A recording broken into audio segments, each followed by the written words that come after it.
Hi, I'm Michael Stoddart from Adobe. I'm here with Dr. Joseph Sweeney, an advisor from IBRS specialising in workforce and workplace transformation. Joe, thank you for joining us. Thank you. You've said that companies can't provide a future workplace experience if they only invest in technology to drive down total cost of ownership. Is it only the profit motive that we should follow when investing in new machines and new technology, or what other drivers should companies leverage when they invest in future work? This is a really big issue, and it's one that I face very often. It's probably one of the biggest hurdles to overcome. So if you're looking to create a new workforce, to create new work environments, new opportunities for doing work in different ways, we can call that innovation. Let's park that over there. But you're only looking, your IT department is only looking to have the most cost-effective, pushing down the cost of the technology that you're going to give the workers, which is the total cost of ownership model. What you end up with is a well-managed desktop. It's something that we've been doing for 30 years, but that doesn't enable you to take your workforce and get them out into the field. It doesn't enable you to look at new ways of doing work, streamlining processes and so forth. What I find fascinating about this is that Australia in particular has one of the lowest rates of reinvestment of what we call the innovation dividend, the technology dividend, back into the business. So I encounter situations where we can show dramatic improvements in business productivity in some areas of the business using new tools. You call that a traditional business case, and yet the technology department looks at it and goes, if we do that and we make our technology more efficient and we reduce our costs, even though it's going to have a benefit to the business, we won't do that because we know we won't get any budget next year. Our budget gets reduced and squeezed down. So this whole idea of treating everything as a total cost of ownership model with a focus on driving down cost, it works against the business. So can you expand on that a little then? The reverse, what would be some of the drivers that you advise companies to follow when it comes to investment? This is a really tough question. So it really comes down to what does the business see as the future of its workforce?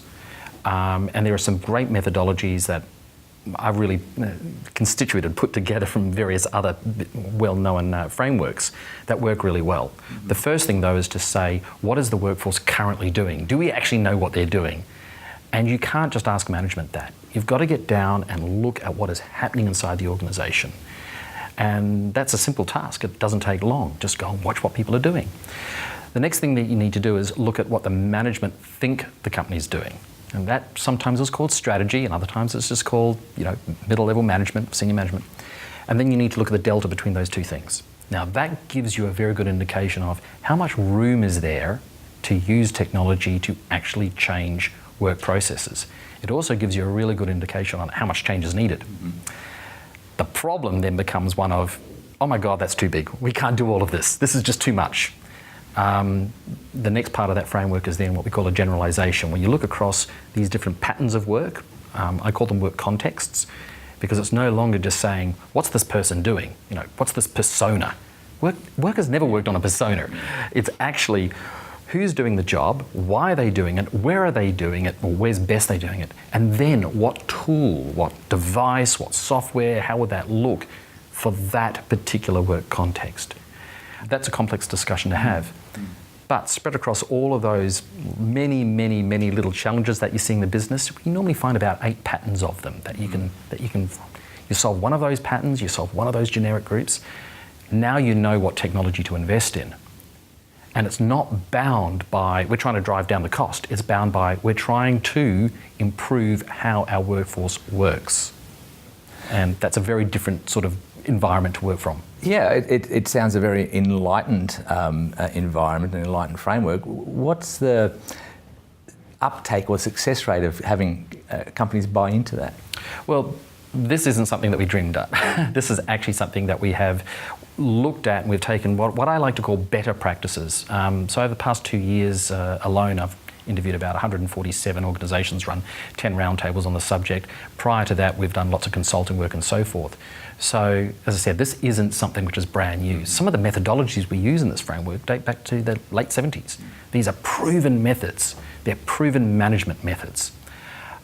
The uptake, unfortunately, it's very high with senior management. They get it. They wouldn't have asked us to come in if they weren't already on that journey. Interestingly, the single biggest bottlenecks is often the traditional desktop management team. It can be seen as a bit of a threat. It can be seen as a bit of a pipe dream. I think the real issues, though, are just the inherent assumptions that technologists make about what technology, how technology should be deployed. One of those assumptions is that users are stupid. Another one of the assumptions are that devices break. So you put those two things together and lock down your PC. Yeah. But now we've got a very different set of assumptions. Now users are much more literate, and devices like the one you're holding are almost bulletproof. You break it when the screen smashes, and then you just go and get another one out of the cupboard. Done.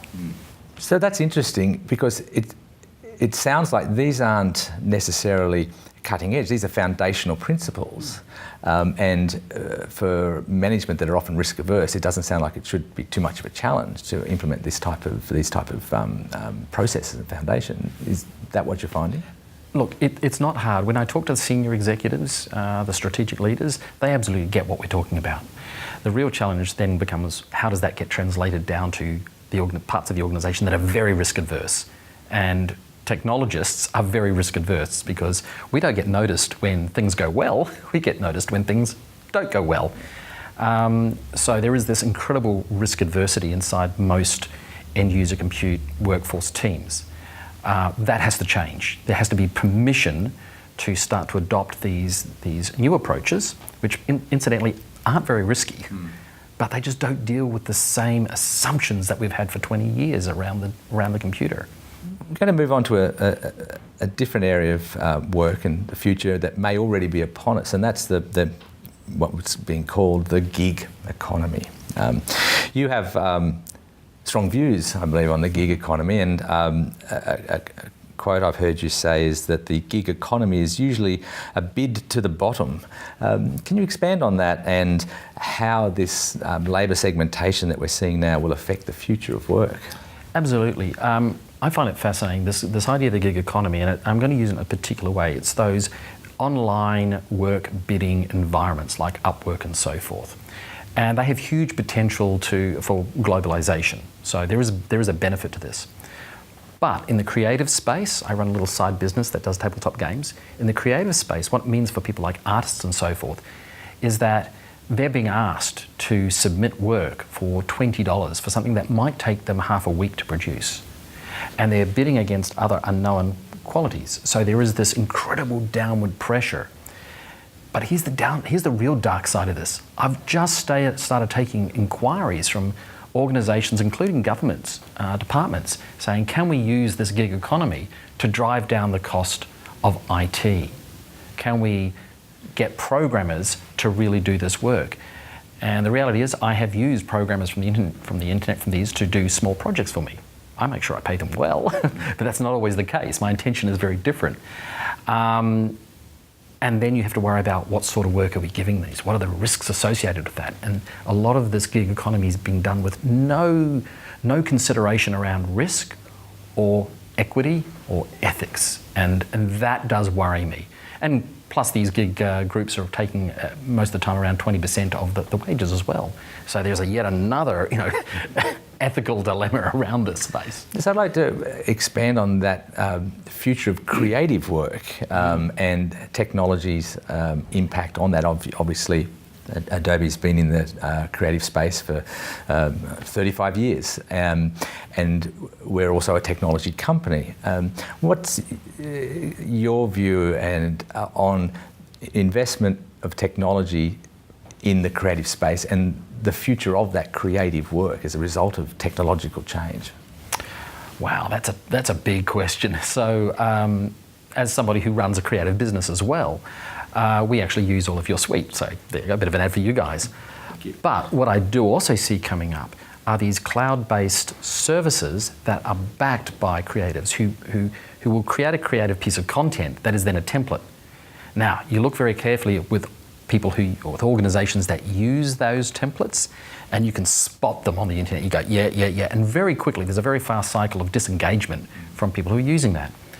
So I think we have to be careful about, is creative something that looks nice, or is it, and that's pretty much undifferentiated from the rest of the market, or is it creating an experience that is genuinely different and engaging and has a rationale?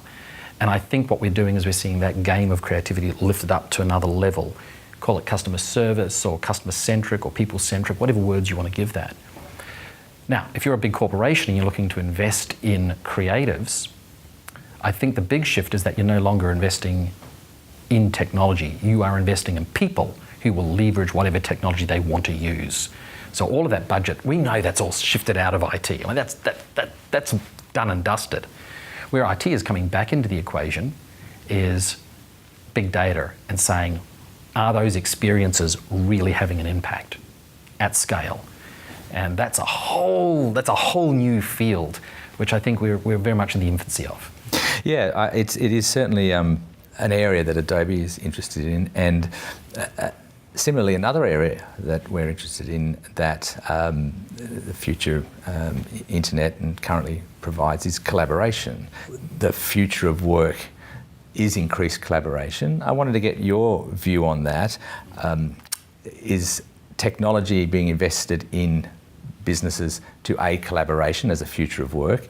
Is it being implemented correctly? And what are other technology investments that you believe are driving the future of work that run the risk of not being implemented correctly? Well, they all run the risk of not being implemented correctly. That's the first thing.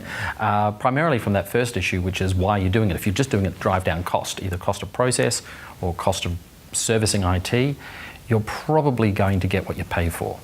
I'm not saying spend more money, I'm saying spend it intelligently with the knowledge of what you need to do.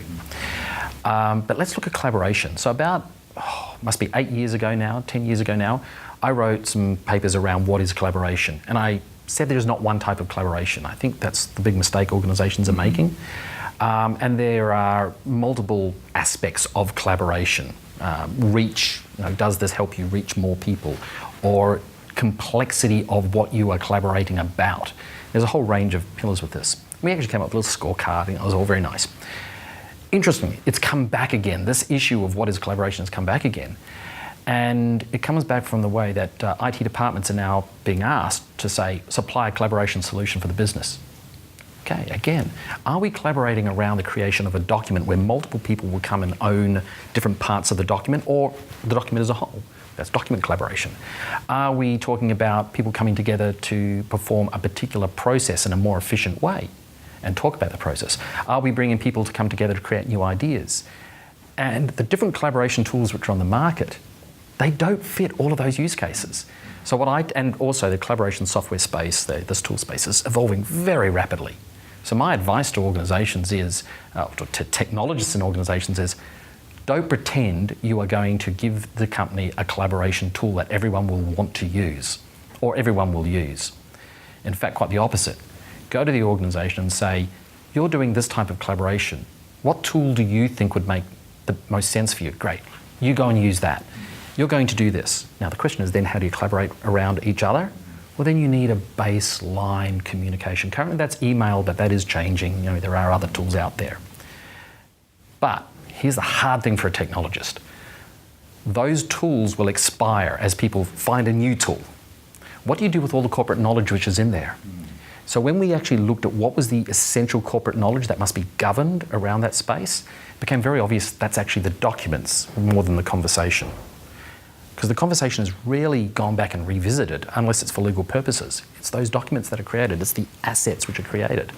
So make sure that you've got a central store and then put whatever tool, let people choose the collaboration that best suits what they're doing at that time, knowing full well that that will change over time. Now, in 10 years' time, it may be a different story. But that central repository and control and governance around information, that's what's critical. Joe, it's a couple of fascinating topics there, and I could talk forever about them. But thank you for your time, and look forward to seeing you again. Thank you very much.